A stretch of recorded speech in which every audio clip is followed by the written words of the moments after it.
Alberto Saldarriaga Roa es arquitecto de la Universidad Nacional de Colombia, está especializado en vivienda y planeamiento en el Centro Interamericano de Vivienda en Bogotá, planeamiento urbano en la Universidad de Michigan en Ann Arbor.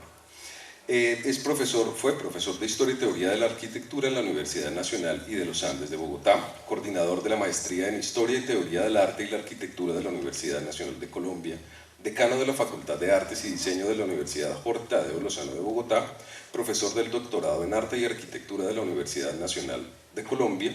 Trabajó para el arquitecto Paolo Soleri en Cosanti Foundation en 1970. Trabajó durante varios años en diseño arquitectónico con Dicken Castro, con quien obtuvo en 1980 el premio de la Segunda Bienal de Arquitectura de Quito en la categoría edilicia con el edificio Eucaliptus en Bogotá. Sus publicaciones son muy numerosas, entre ellas está Habitabilidad, varios libros con Lorenzo Fonseca Martínez, su socio en el Centro de Estudios de Arquitectura y Medio Ambiente CEAM, Arquitectura y Cultura en Colombia, Arquitectura para todos los días, Arquitectura popular en Colombia, Herencias y Tradiciones, Arquitectura fin de siglo, Aprender Arquitectura, Bogotá CV, Bogotá siglo XX, Urbanismo, Arquitectura y Vida Urbana, y múltiples capítulos de libros y artículos de reflexión sobre la misión del arquitecto. Dentro de sus múltiples reconocimientos está la beca Simón Bolívar, otorgada por el Consejo Británico, el premio de la Segunda Bienal de Arquitectura de Quito en la categoría edilicia con el edificio Los Eucaliptus en Bogotá, premio en la Sexta Bienal de Arquitectura de Quito en la categoría de Historia y Crítica, premio de la Octava Bienal de Quito en la categoría Teoría, Historia y Crítica, premio de investigación Carlos Martínez en la 13ª Bienal Colombiana de Arquitectos, mención de honor en la 11ª y 12ª Bienales de Arquitectura Latinoamericana de Quito en la categoría Teoría, Historia y Crítica, en la misma categoría con los libros de arquitectura fin de siglo. El Premio América en la categoría de Teoría en el 19º Seminario de Arquitectura Latinoamericana reunido de México. Trabaja en investigación, divulgación, consultoría y diseño arquitectónico en la Corporación Archivos de Arquitectura Colombiana, de la cual es fundador. Es profesor y conferencista invitado en diversas universidades colombianas y latinoamericanas. Recibamos con un gran aplauso y con mucho orgullo al maestro Alberto Saldarriaga. Buenos días. Buenos días. Sobra decir que me complace muchísimo estar acá después de un año de intentos y espero que mi presencia sea satisfactoria. Cuando leí mi currículo me acuerdo de una cosa que nos dijeron en Barranquilla una vez cuando fuimos del Consejo de Monumentos a defender el edificio de la Caja Agraria de Fernando Martínez Sanabria, que querían tumbarlo. Entonces el argumento que usaron contra nosotros fue: ustedes tienen más cartones que un tugurio.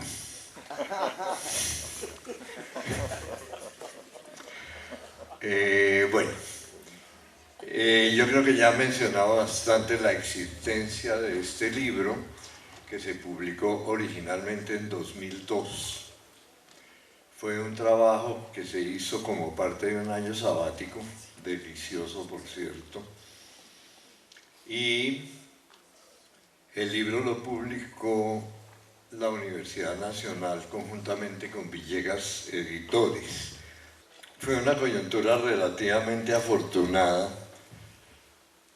el contacto que se hizo entre la Universidad Nacional y Villegas Editores. Villegas es conocido por sus libros de mesa, por sus libros de gran formato, pero él sacó una serie de libros de pequeño formato que era lo que llamaba la colección dorada, por el borde que tiene el libro.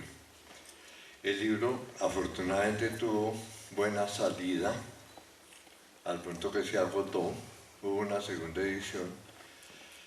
Se desapareció del planeta y se revivió este año por iniciativa del decano de la Facultad de Artes, Carlos Naranjo.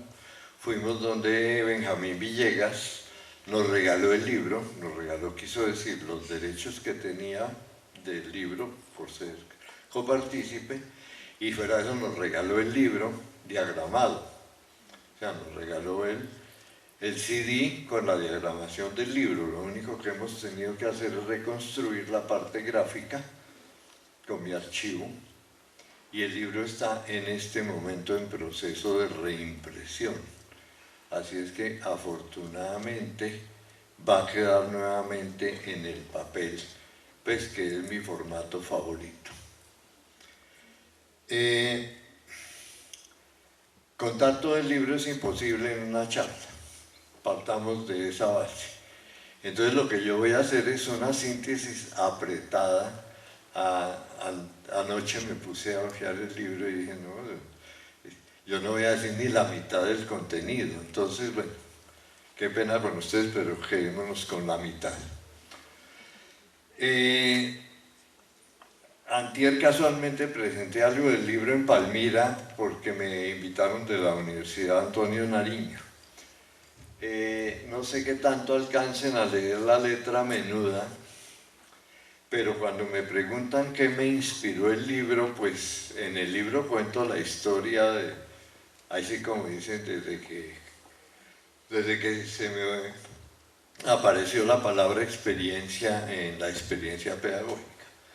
Pero el libro que me inspiró es un libro que se llama El arte como experiencia, de un filósofo pedagogo norteamericano, John Dewey, que es muy conocido en el mundo de la pedagogía, es muy estimado. Bertrand Russell en la historia de la filosofía occidental le dedicó todo un capítulo a Dewey, pero no es muy conocido. Entonces, leer a mí no me gusta mucho leer lo que pongo en la imagen, pero en este caso creo que toca. Dice, la experiencia en el grado que es experiencia es vitalidad elevada, en vez de significar encierro dentro de las sensaciones y sentimientos propios y privados, significa un comercio activo y alerta frente al mundo.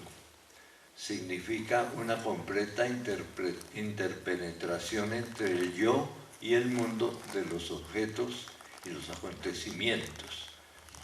Aún en sus formas rudimentarias, contiene la promesa de esa percepción deliciosa que es la experiencia estética. Rescato 3 frases. El comercio activo y alerta frente al mundo.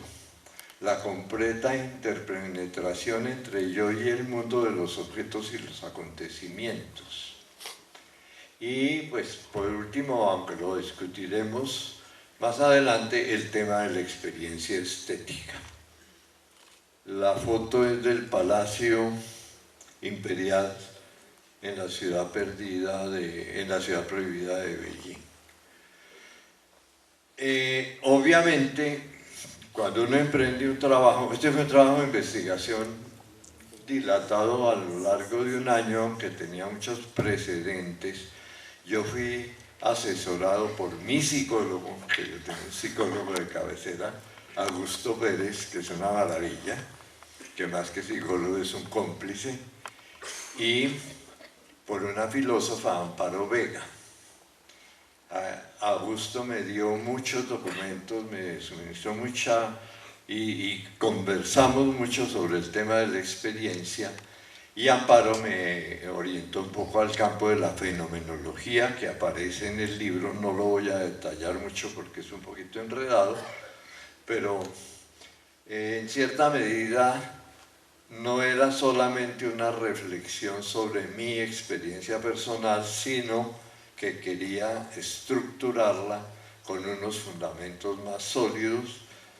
En el libro hay montones de referencias a autores que han contribuido de una manera u otra al tema de la experiencia, no necesariamente de la arquitectura. Pero en el campo nuestro, el libro de Christian Norbert Schulz, que se llama Existencia, Espacio y Arquitectura, para mí, y en ese caso para Lorenzo Fonseca, porque los dos dábamos clase conjuntamente, fue algo así como una Biblia. Y es un libro excelente y lo recomiendo, creo que todavía se consigue. porque Norbert Schulz plantea la relación existencial entre el individuo, la persona y el espacio. El libro todo trata sobre el tema del espacio, pero él habla del espacio existencial y para uno como pedagogo le da muchas ilustraciones del paso del espacio concreto, de la experiencia práctica, al paso del espacio abstracto, pasando por el espacio existencial y después llegando a un nivel superior del espacio que es ya como el espacio expresivo. ¿Sí? Es como si uno, casualmente hicimos un dibujito, no lo incluí aquí en la conferencia, que publicamos en la revista Escala 72 con el tema del lenguaje y métodos. Una chica que trabajaba con nosotros, estudiante de la Nacional, dibujó una escalera, ¿sí? Poniendo en cada nivel el nombre de la categoría de espacio de Norbert Schulz. Y el personaje que subía a la escalera era Felipito, el de Mafalda. El otro libro, que es un clásico, es La experiencia de la arquitectura de Rasmussen, un autor danés. Ese está publicado por Reverté. Es un libro muy interesante. La diferencia principal con el mío es que Rasmussen se orienta mucho a la lectura perceptual y en ese sentido es sumamente detallado de cómo percibir la arquitectura, y él sitúa la experiencia en el campo de la percepción. Yo sitúo la experiencia en unos campos un poquitico más complicados que la pura percepción. De Norbert Schulz está el Genius Loci hacia una fenomenología de la arquitectura. Aquí esbozo 3 palabras referentes a la fenomenología que viene de unos antecedentes ilustres desde el siglo XIX, la aproximación fenomenológica, que es la descripción. A uno siempre le critica, usted es muy descriptivo, no es nada analítico.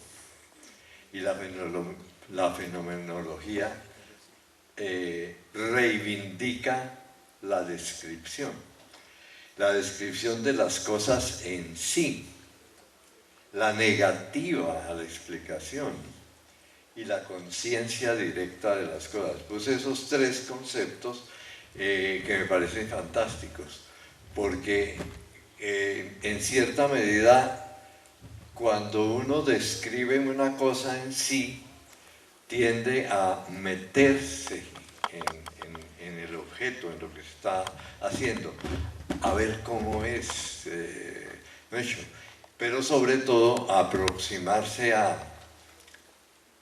en cierta medida, a apropiárselo como es.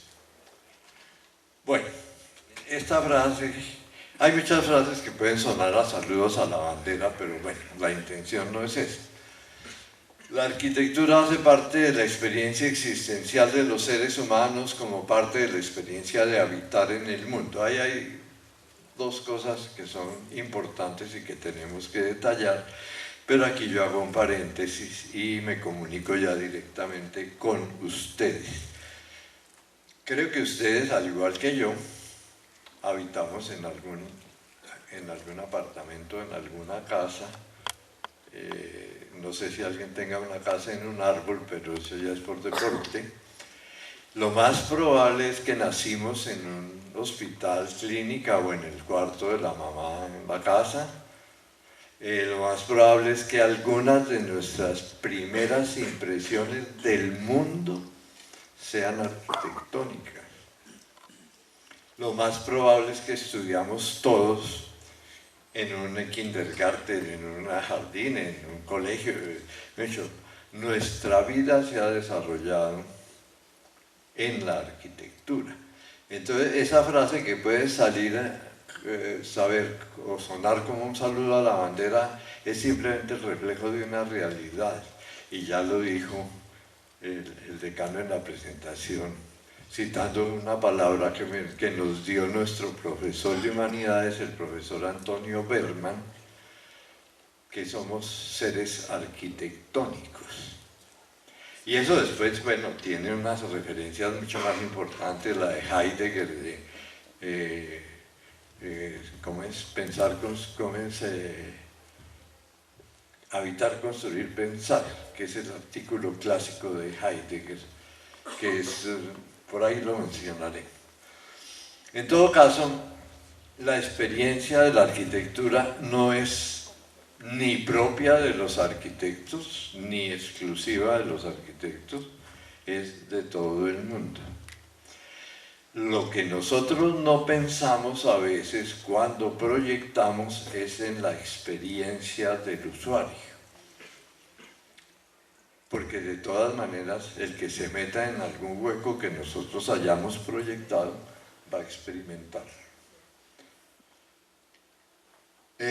Habitar en el mundo implica necesariamente habitar en la arquitectura, entonces yo ahí pongo la foto de mi rincón de trabajo en mi apartamento en Bogotá. Y habitar requiere un lugar donde vivir. Aquí puse dos casas que son dos ejemplos de mi tema favorito, que ha sido la vivienda popular. El uno es en Tierra Bomba, el de la izquierda, y el otro es en Guataquí, en Ricaurte, cerca de Girardot, o sea, por aquí en el vecindario. Y las dos fotos se escogieron con la intención de poner las personas que viven ahí. Comentaba sobre la foto de la izquierda que no sé si la señora es muy alta o la casa es muy bajita. ¿Sí?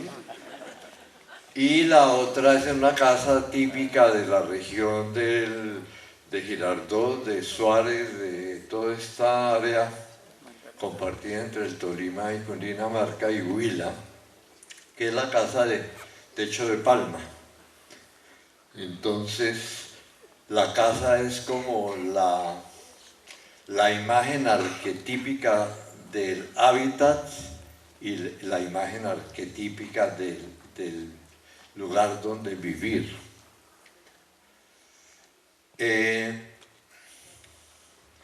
Uno habita en el mundo, pero el mundo para nosotros es el territorio, la ciudad, el dominio público, el dominio privado. Son como escalas de experiencias. Cuando salimos a pasear estamos en medio del paisaje, la experiencia del paisaje. Cuando estamos en la ciudad estamos en el dominio público. Cuando estamos en el mundo privado es lo familiar, lo personal o lo íntimo. La foto es en Monserrate, en Bogotá. Entonces para nosotros el paisaje es como el gran espacio contenedor. Y ese gran espacio contenedor tiene una escala que tal vez en esta foto no se alcanza a percibir. Intenté fotografiar un puente como para dar una idea de la escala. Esto es el Valle del Colca en el Perú, 3.500 metros de altura, una formación geológica impresionante. ¿Sí? Y ahí uno, digamos, se siente, como dicen en los lugares comunes, se siente abrumado por la escala del paisaje. Pues porque uno es un minúsculo insecto en ese espacio fantástico. El espacio urbano, la escala del espacio urbano, que estoy poniendo deliberadamente la foto de la calle en medio de Monpós, que es una calle que tiene unas proporciones muy particulares, porque como es tan caliente, la calle se estrecha, tratando de que las casas en algún momento del día se den sombra entre sí. Y obviamente la gente camina del lado de la sombra, menos uno como fotógrafo bobo que siempre se hace del lado del sol. Otra escala del espacio urbano, el Camellón de los Mártires de Cartagena. Esto ya podríamos llamarlo la escala monumental, Pero fíjense que en la foto salió la persona que muy querido me dio la escala del Paseo de los Mártires, pero estamos ya en un conjunto más de orden heroico, porque es la conmemoración de los héroes de la independencia de Cartagena, con la torre, la portada antigua de la muralla y la torre del reloj de jaspe de 1911. Aquí meto un tema que se trata en el libro con mayor detalle, que es la experiencia del lugar. El lugar es una construcción, no existe, sino que se construye en la asociación entre el espacio físico y lo que pasa en él. Es una construcción de tipo cultural. Y sobre eso hay toda una cosa que dio aquí en Colombia mucha discusión, que la arquitectura del lugar, y que Salmona hacía arquitectura del lugar, ahora veremos más adelante obras de Salmona, pero el lugar es solamente la conjunción de un espacio con los acontecimientos que ahí se producen, y es un sentido, el sentido del lugar. Ese sentido lo construye el individuo, y después veremos un poco cómo es el asunto. Esto es el Jardín Botánico de Medellín, el ingreso al Jardín Botánico, que es obra de Lorenzo Castro y Joana Espera, que es una taza, es un tazón. Ese es el patio del Archivo General de la Nación, de Rogelio Salmona, un espacio circular, pero ahí me sirve para dar un concepto básico, perdonen si me siento un rato, que es en qué consiste la experiencia de la arquitectura en estar ahí. Es lo más obvio del mundo, pues porque si uno no está, obviamente no va a experimentar, pero ese estar ahí, aquí en ese momento todos estamos acá, y por consiguiente la experiencia del espacio que tenemos es, estamos acá, y le podemos poner atención al espacio, por lo menos construimos la imagen mental del espacio, etc. Pero la experiencia de la arquitectura tiene una dimensión importantísima, que es la de estar ahí. Y después viene otra que vamos a meter más adelante, que es la memoria. ¿No es yo? Yo salgo de acá, pero llevo en mi memoria el recuerdo de que estuve aquí. Y el recuerdo de el salón de ustedes, de las presencias, todo eso. Y uno dice, lo tengo registrado en la memoria como una fotografía. Falso. En la memoria uno guarda pedazos. Y cuando yo me voy a volver a acordar de este espacio y de este evento, yo no lo voy a recordar cómo fue. Yo lo reconstruyo. O sea, la memoria lo reconstruye. Y esa es la maravilla de la memoria, que no retrata, sino que tiene la capacidad de reconstruir. Entonces, ¿qué quiere decir estar ahí? Pues esto es medio obvio: percibir, observar, sentir, recordar imágenes, espacios, texturas, sonidos, circunstancias, que ahora le vamos a dar una mirada al tema de las circunstancias. La imagen es la del acuario gigante del Parque Explora de Medellín. Aquí está una primera aproximación a lo circunstancial. La foto de la izquierda me encanta, es en la Plaza de Santo Domingo en Cartagena, como a las 10, 11 de la mañana, en un día de sol, y el árbol es el lugar de reunión. Entonces, estos son unos chicos que están ahí, seguramente de un colegio, ¿Dónde se reunieron? Debajo del árbol. ¿Por qué? Porque el clima, porque todo favorecía. Entonces el árbol, de hecho, la experiencia de ese momento de esos chicos, y la mía también, pues obviamente, era la de el espacio, la luz, el sol y la sombra. Y es evidente que el árbol se volvió el espacio colectivo en ese momento. La otra foto es la circunstancia de estar uno en la ventana de su cuarto y mirar de pronto que el cielo hace una cosa prodigiosa. Yo vivo todos los días mirando esa torre que no es muy bonita, una torre de los años 60, pero cuando de pronto el sol hace esa pirueta, se vuelve una experiencia extraordinaria, llamémoslo así. Entonces por eso las circunstancias pueden que en el lugar más común y corriente del mundo, algo lo convierte en un momento, en un lugar, llamémoslo mágico.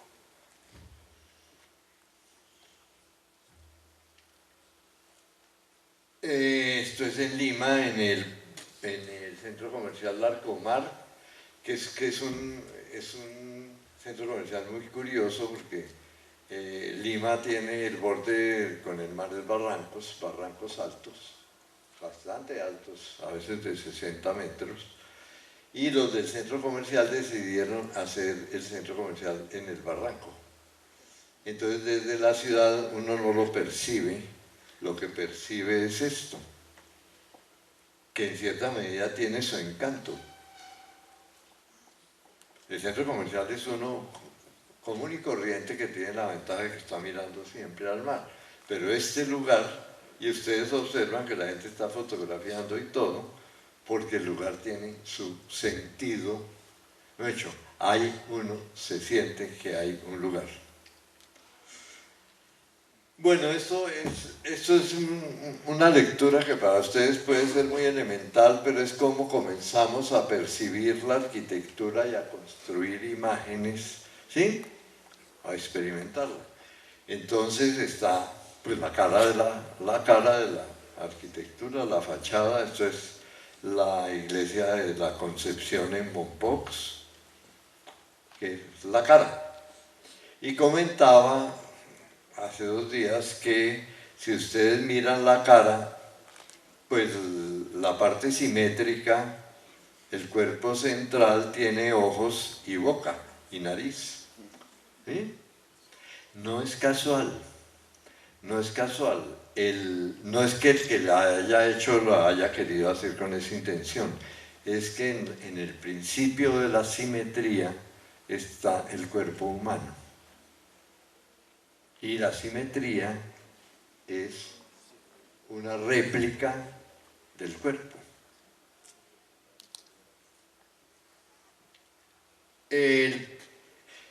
Esto lo llevo yo a imaginar las experiencias que están reflejadas en la imagen. ¿Sí? Imaginación, imagen. Esta es la biblioteca de Belén en Medellín en el momento del atardecer. La biblioteca fue proyectada por Hiroshi Naito, un japonés, y al contrario de la Biblioteca de España, que es la más publicitada, esta es la que más sentido del lugar puede tener. Es el patio, la fuente, los techos inclinados, una serie de referentes que, aunque sean hechos por un japonés, tienen mucho recuerdo en el tiempo histórico nuestro. La casa de techo inclinado, la casa de patio, en fin.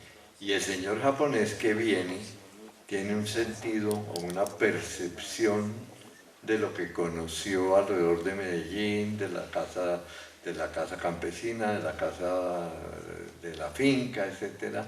Y hace una casa sin ninguna referencia vernacular,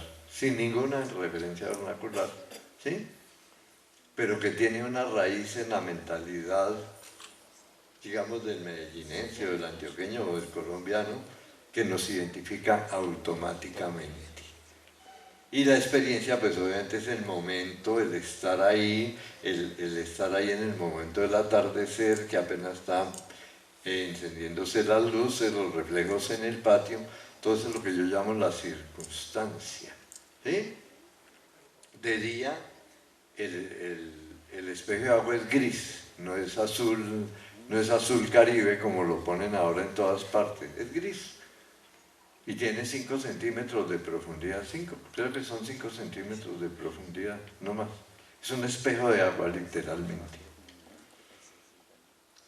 Bueno, el interior, cuando ya llega uno un poco al espacio que quiere ser atractivo, esta es la Terminal 4 de Madrid, de Richard Rogers, pues obviamente es un despliegue de tecnología, un despliegue de espacialidad, un despliegue de materiales, el piso de mármol es como un espejo, en fin, es toda una experiencia multisensorial. Tiene un pequeño problema, es que se le cuela el agua, porque como es un techo ondulado, pues tampoco el Sir Richard Rogers pudo solucionar el problema de la lluvia. Volvemos un poco la escala del paisaje. Vuelvo al cañón del Colca. Este cañón, el nivel del río debe estar a 3.500 y las montañas altas ya alcanzan 4.000, 5.000 metros. Y el cañón del Colca, que no es exactamente, el cañón del Colca es cuando entra en el cañón propiamente dicho, que son las dos paredes estrechas, alcanza 1.000 metros. No lo promocionan tanto como el Colorado, pero el cañón es impresionante. Es una grieta de 1.000 metros de profundidad. Kant en la teoría de lo bello y lo sublime habla de que lo sublime es una mezcla entre temor y placer estético. Y eso es lo que produce un poco el paisaje, sobre todo el paisaje andino. Es como una mezcla como de asombro y al mismo tiempo de placer estético. Bueno, la escala de la ciudad, obviamente la escala de la ciudad hoy en día está ya mediada por el edificio más que por el espacio urbano. Este es el Centro Internacional, ahora Rogers hizo un edificio nuevo al lado de la vivienda, una torre atrio, una torre muy bien elaborada, como un diamante. Pero fíjese que es una escala que ya es más visual que espacial, es menos corporal. Por eso en Norteamérica, sobre todo, con el surgimiento de los rascacielos, construyeron la idea del skyline, el perfil del cielo. Este es el skyline de Bogotá.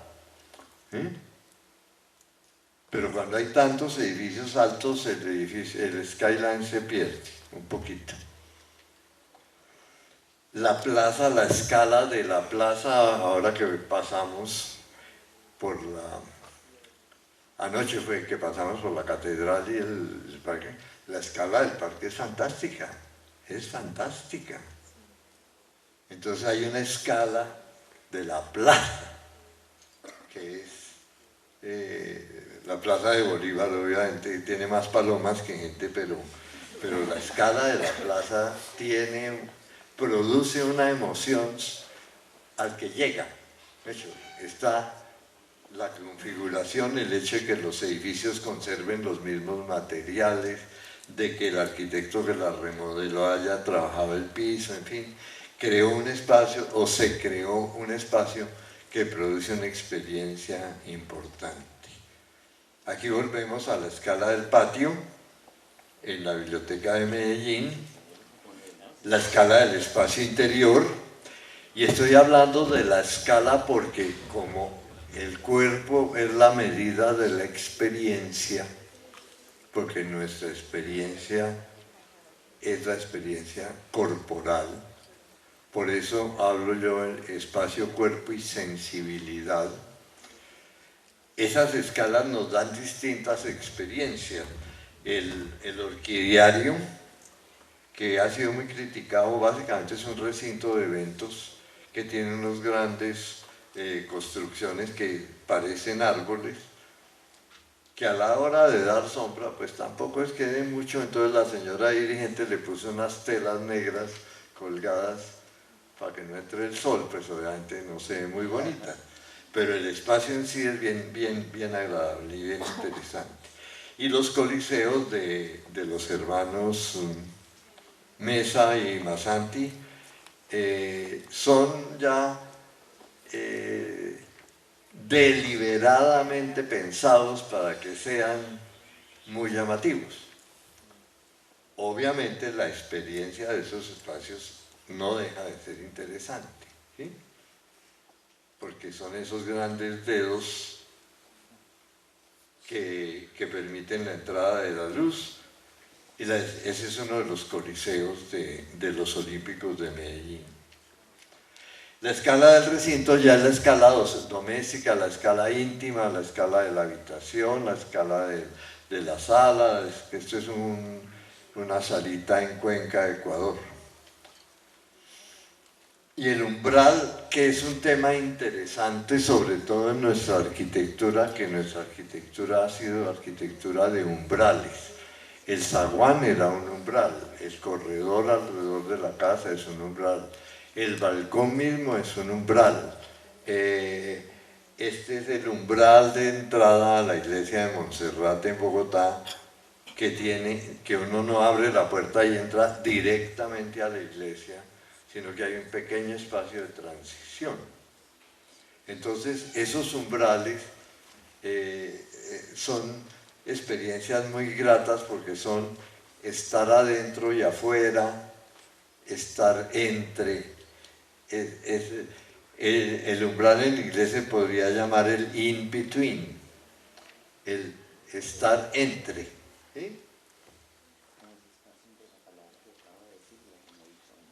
El patio y el umbral, este es el Centro Cultural Gabriel García Márquez. Salmona era un experto en umbrales y los hacía, y después hablamos un poco del sentido de la arquitectura de Salmona.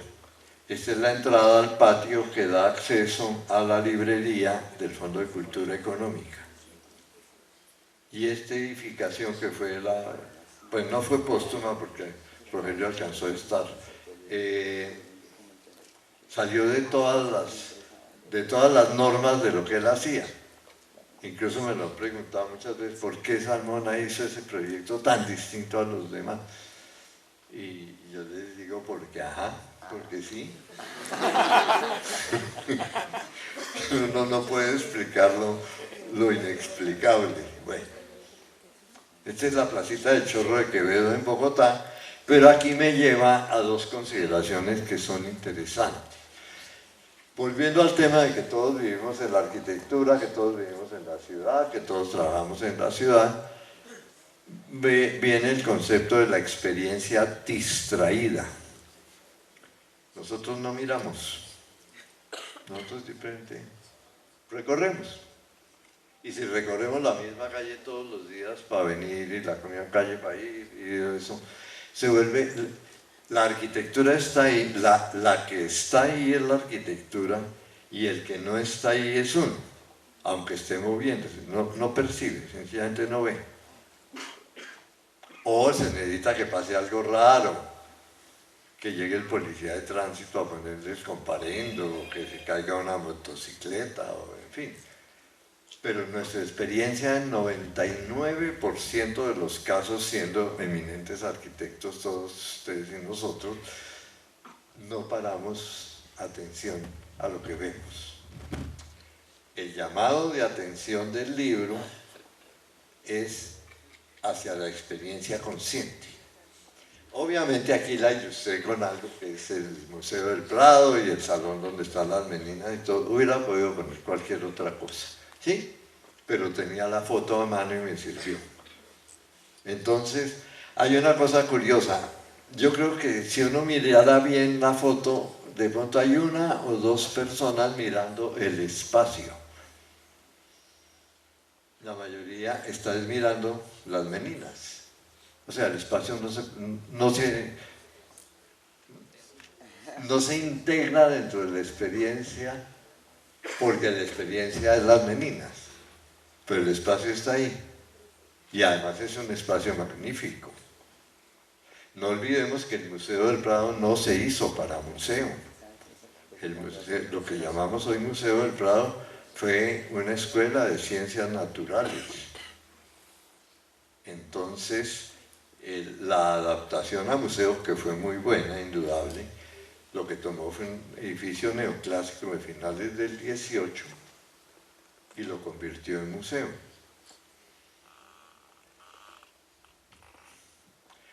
Esto es de como un espacio en construcción o en proceso de hacerse. Esto era el vacío del antiguo Hilton de Bogotá, que ahora se convirtió en un centro comercial San Martín. Esa obra duró cerrada muchos años, pero de pronto hubo como un interés en hacer eventos ahí, y entonces se hizo la exposición de la obra de Miguel Ángel Roca, del soldado que adopta la pose del David de Miguel Ángel, un soldado desnudo, pero resulta que cuando uno detalla, el soldado le falta una pierna, es un mutilado. Y cuando uno entra desprevenidamente y cuando se da cuenta de la imagen, el impacto es violento. Es violento. Además, es un predicado sobre la guerra y la paz que no dice nada en texto, no tiene discurso, no tiene nada, es una imagen contundente. Pero lo divertido es que en vez de hacerlo en una galería de arte muy prestigiosa o algo, la hicieron en un espacio vacío, y el espacio cobró un sentido muy diferente. Hoy en día eso mismo es un centro comercial. La experiencia de lo cotidiano y la experiencia de lo especial. Ahí usé dos fotos un poco tendenciosas. La de la izquierda es la ropa colgada en la fachada en Burano, en la laguna de Venecia. Allá la ropa la cuelgan en la calle y nadie se la roba. Sí. Porque lo que vemos es el andén. Ahí no hay antejardín, no hay nada. Y es la experiencia de lo cotidiano. Y el ciudadano de Burano, para ellos eso es normal. A uno le produce una cierta curiosidad o sentido de agrado, de diversión.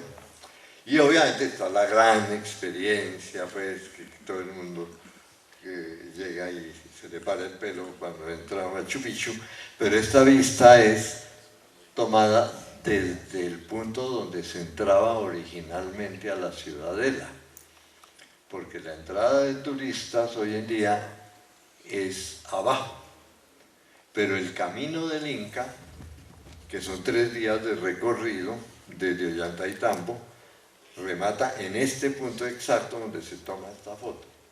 ¿Sí? Y era la entrada, y eso hacía que la ciudadela fuera completamente inexpugnable.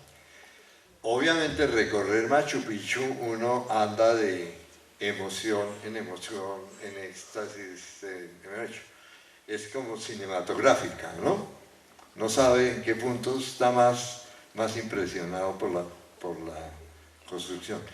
Vuelve a hacerlo, se lleva a la memoria, y después cuando trata de recordar Machu Picchu, hace como una especie de edición cinematográfica que no es la realidad. No es la realidad, es la imaginación. Volvemos a la circunstancia, el sol o la niebla. Yo un día me fui con unos amigos a fotografiar Bogotá en un día de sol. Estábamos abajo en día de sol, y en típico clima bogotano, cuando llegamos arriba se desató el aguacero. Entonces la ciudad se perdió, y ahí está el centro de la ciudad fotografiado. que además era maravilloso porque era como un velo, se veía la ciudad como a través de un velo. Todo eso son experiencias que uno no evita. Aquí hay otra cosa importante. Por ejemplo, estamos hoy en una experiencia colectiva, ¿cierto? Yo no estoy solo en el auditorio, la experiencia mía en un auditorio solo sería completamente distinta. O sea, nosotros sin querer queriendo estamos compartiendo la experiencia de este espacio.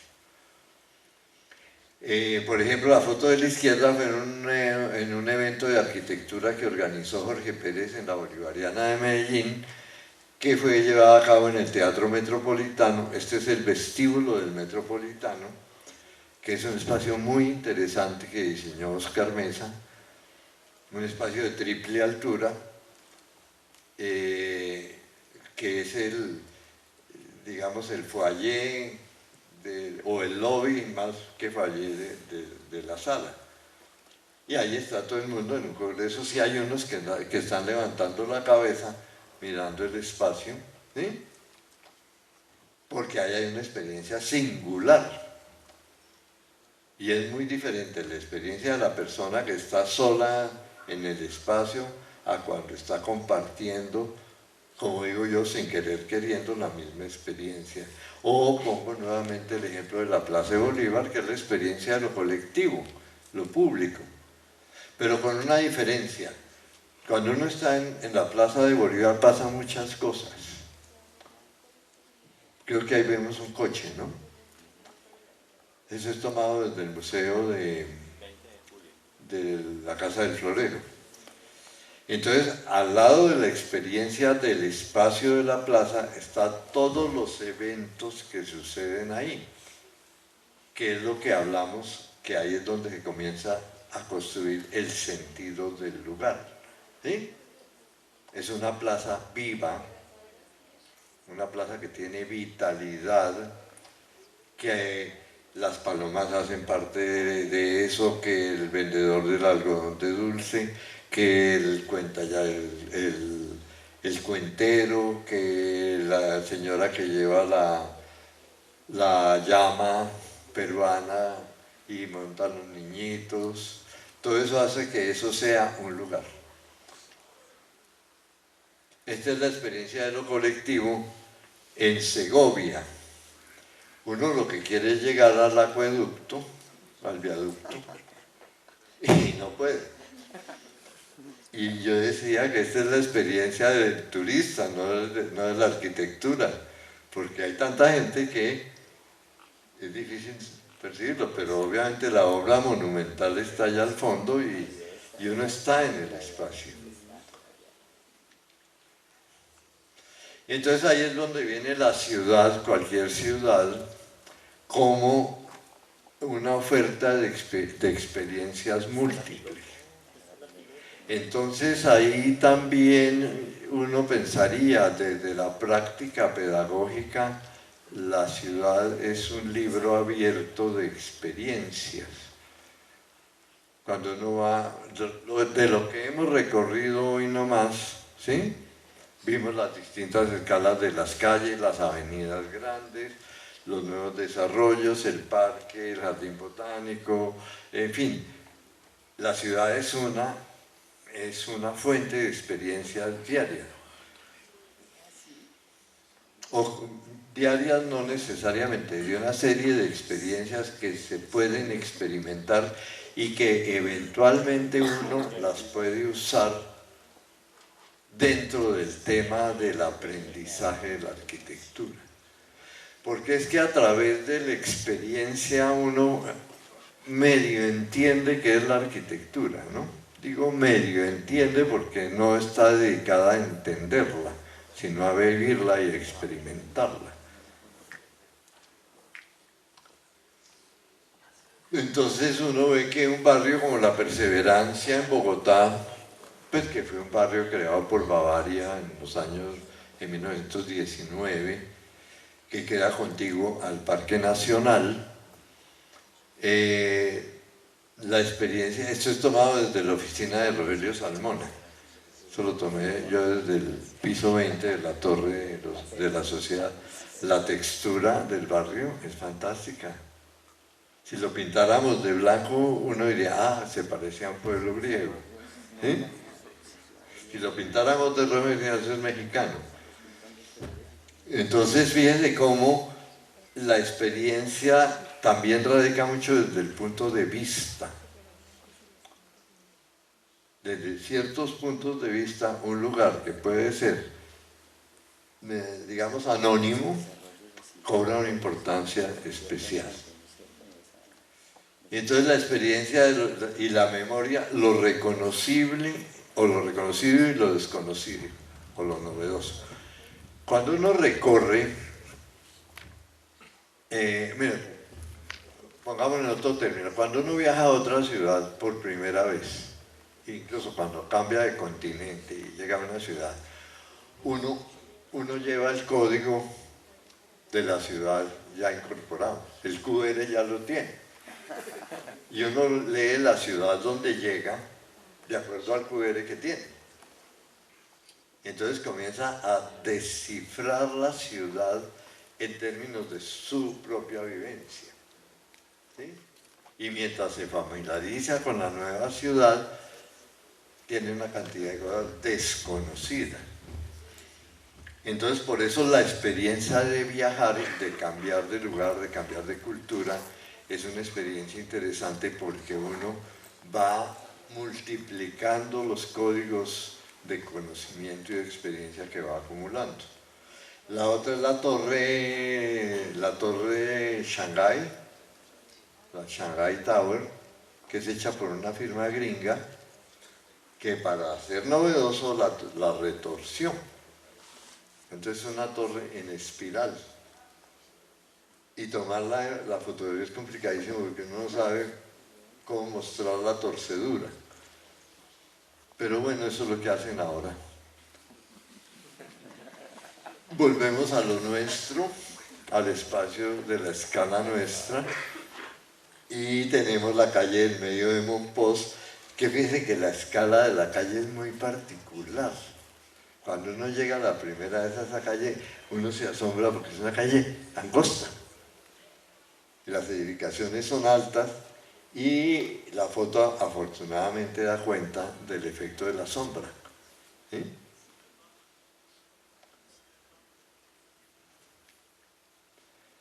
Aquí vinimos a la experiencia estética y ahí nos metemos en camisa de 11 varas, porque ya hay un juicio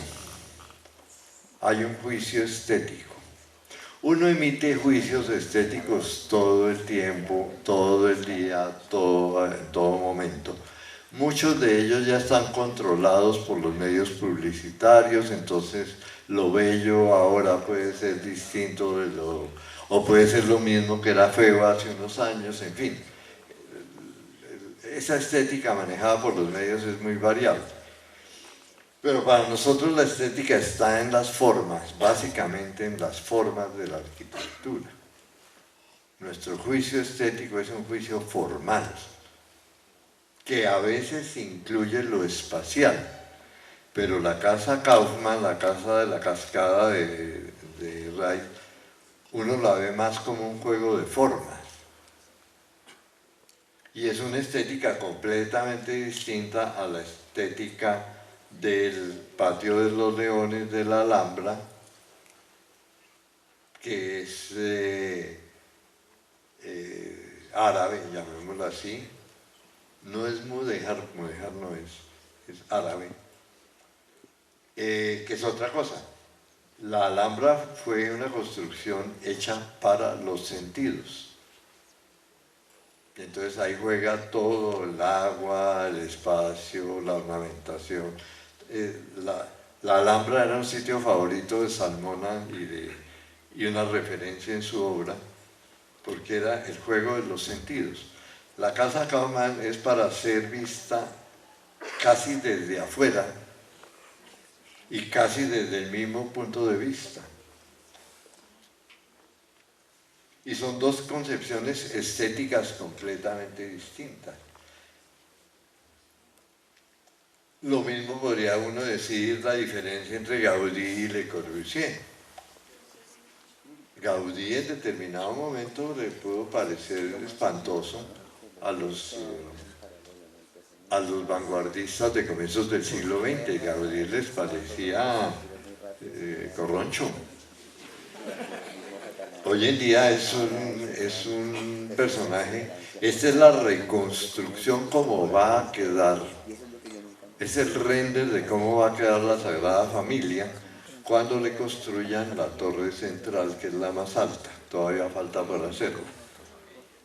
Esto nunca lo vio Gaudí, nunca.